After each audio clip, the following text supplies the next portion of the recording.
Hey everybody, this is DarkStarSpider29. Figured I would go ahead and give you a semi-budget deck list. There's not very many pricey cards in it. I figured a lot of people are pouring $100 into a 6 Samurai deck, 150 even. One of the guys at our locals totally trashed me with a deck because he poured hundreds of bucks into it. I went back and revised the deck. I haven't quite tested it against him yet, but I figured it was better than nothing, so I figured I'd go ahead and give you a little bit of advice. Start off, we have 2, the Immortal Bushi. Pretty standard in my opinion. No other type of monsters in your grave except for warriors. During your standby phase, bring him back. If he's the only monster in it, of course he's going to be a warrior, so bring it back anyway. 2, Grandmaster. 1, Anishi. 1, Kagiki. 1, Kizan. 1, Great Shogun. 1, Musashi. 1, Squire. 1, Iroh. I would run 2. 1, Kamen. 1, Spirit. I would cut down to 0 and throw in a second Kagiki if I had it. 1 Hand. 1, Yaichi. 1, Anishishin's Chancellor. That's saved me on more than one occasion.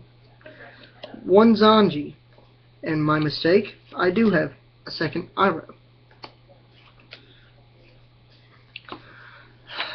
As for the monster build, a lot of people question it. They're thinking, well, why not run Veilers? Why not run Max C? Again, this is semi-budget. There's only maybe 2 high-priced cards in this entire deck. On to the spell support. 2, Smoke Signal. 1, A Forces. 1, Dojo, 1, Gateway. 1, Rhoda. 1, Book of Moon. 1, Mystical Space.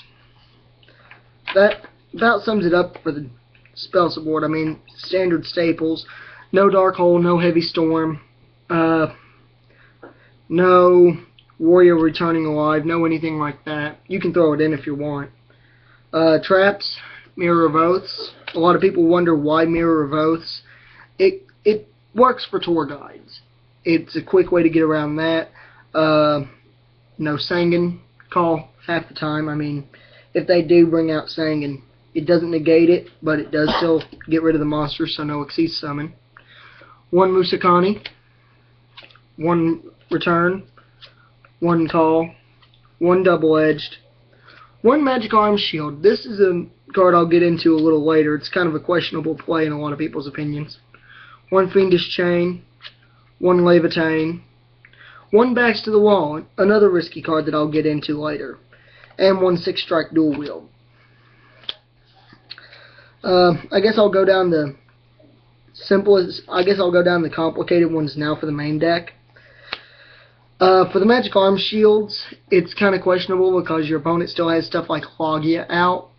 It can royally damage your play, but at the same time, say you bait out the Logia using Call of the Haunted or anything to bring back a Samurai. They bring out Dolka, they attack for 48 or more. That's when you activate the Magic Arm Shield. Take Logia for that turn. If Logia attacks first, take the 24. That way it kills off their monster. It kills off Dolka. That way you don't have to worry about the negate effect. As for the Backs to the Wall, most risky card in the 6 Samurai deck would be Backs to the Wall. It's kind of a damaging card because it brings you down to 100 life points no matter how much you have. You can run Self-Destruct button in the deck if you want to run a suicide deck. But for it, it's kind of overly ineffective. It brings as many samurai as you can with different names from your grave straight to the field. So it works for spamming out Shadow Sheen. It brings out more rank 4s. It brings out more 6 samurai for more effects. Really, it can be useful. It royally backfires though. Say you activate it and then your opponent drops any kind of burn card. Really, there's nothing you can do for that unless you want to throw something like Energy Absorbing Monolith in the side. Onto the side deck. With the release of Battle Pack Epic Dawn a while back, everybody started pulling it a lot more frequently. So, 1 Gores, 1 DD Warrior Lady, 1 Sangan, 1 Uriza, 1 Puppet Plant, Possessed Dark Soul, I'll get into that in a little bit, 1 T-King, 1 Marionette Mite, 1 Raikou, 1 Shrink, another Mystical Space, Murmur of the Forest, I'll discuss that one with you in a little while, another A-Forces, 1 United, and another Shield Crush. A lot of people ask, why don't you run too many traps? Well, really, if you run more spells, you can clear out your opponent's field before they can even make a play. Where traps, you have to wait until their turn or even the turn afterwards, and there's no guarantee they'll even survive. They've got stuff like their own Mystical Space Typhoons, their Heavy Storms, their Starlight Roads, so I don't run anything that overly destroys anything. All my stuff destroys 1 card, that's about it typically, or it's more of a tactical advantage. Possessed Dark Soul, I run it just for in case somebody brings out the tour guide saying it and doesn't Exceed Summon. I've had that happen to me on several occasions. Summon Possessed Dark Soul, tribute it, take control of both of them, and then Exceed Summon into your own rank 3. I need to get a new rank 3 since my last one was stolen before moving. Onto the extra deck. This is probably the place where you'll find some of the not-so-budget cards. 1 Catastor, one of the only expensive ones in the deck. 1 Light Gazer, in case of chaos. 1 Gaianite, nice beater. 1 Stardust.